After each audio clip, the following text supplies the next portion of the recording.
I had a crisis event happen to me in our previous facility on an Easter Sunday. When I preached for the third time that day, was bone tired.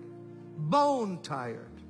Poured out myself. The singers, choir had done a cantata, and people had come to Christ. And I prayed, and I got through with the meeting. The other building had a platform with no steps.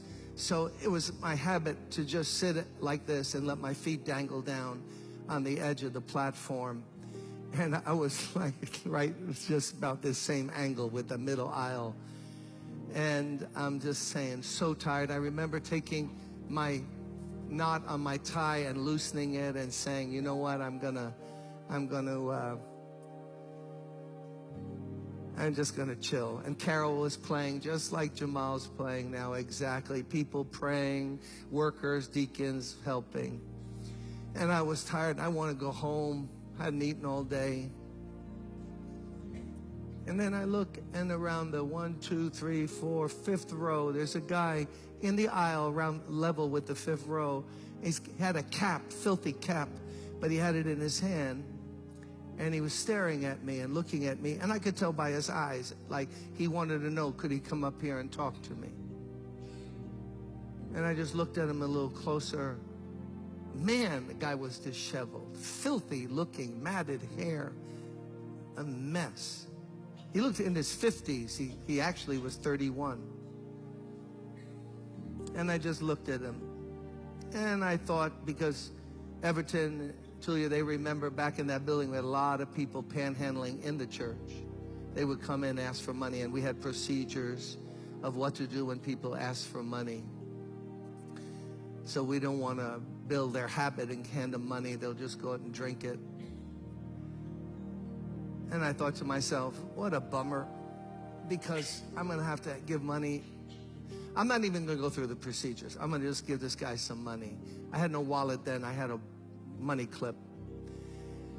So I waved him up, and he came. So I'm here. He got to about 5, 6 feet away from me. Whoa, whoa, whoa, whoa, whoa, whoa, whoa. Smell? No, a smell? You think you've smelled something? I'll match that smell with anything you've ever smelled in your life. A mixture of feces, urine, sweat, street, and alcohol. Stir gently and let it cook for a while, and that's what I smell. Nasty. I looked away to inhale, and I started questioning, what's your name, David?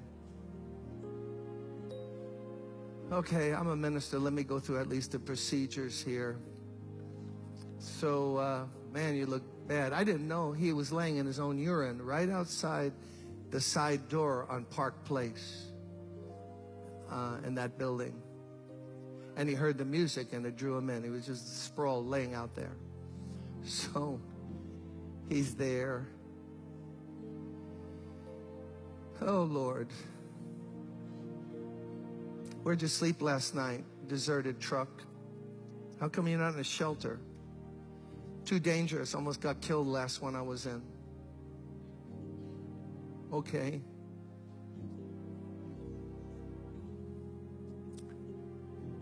Man, this guy smells bad. Missing 1 or 2 teeth. At least one right in the front. Let me give him $5, something. Not the way I wanted to end the day, but, you know, what can you do? Took out the money. I remember handing it. Pushed it down. He said, I don't want your money. I want this Jesus you were talking about.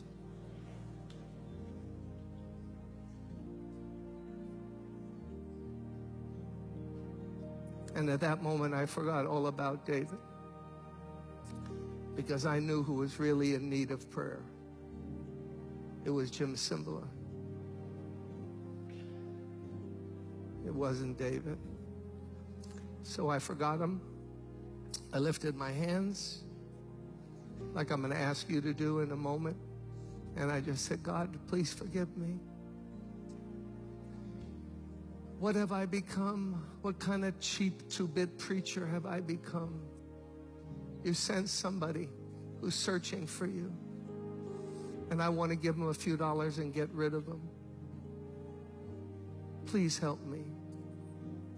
And God, that moment, baptized me with a love, with something, with grace. He saw how pitiful I was.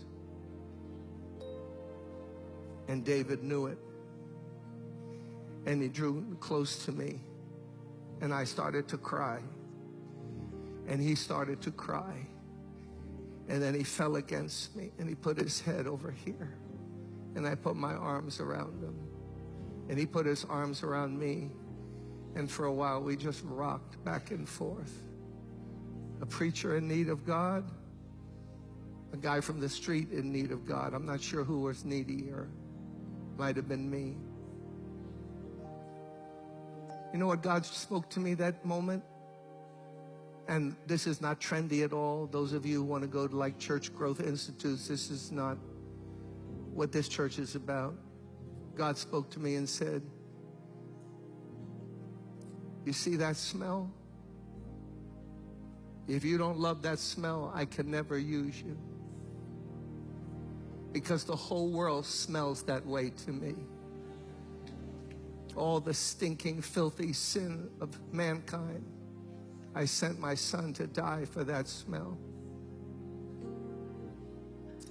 So you're either going to embrace it and love people in my name, or I can't use you. I'll put you on the shelf. And if God is my witness, you can believe it or not, suddenly that smell became like the most beautiful lady's perfume you ever smelled in your life. It was just overwhelmed me.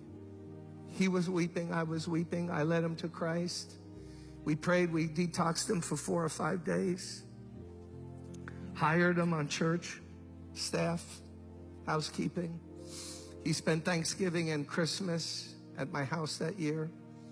My buddy got his teeth fixed, handsome guy.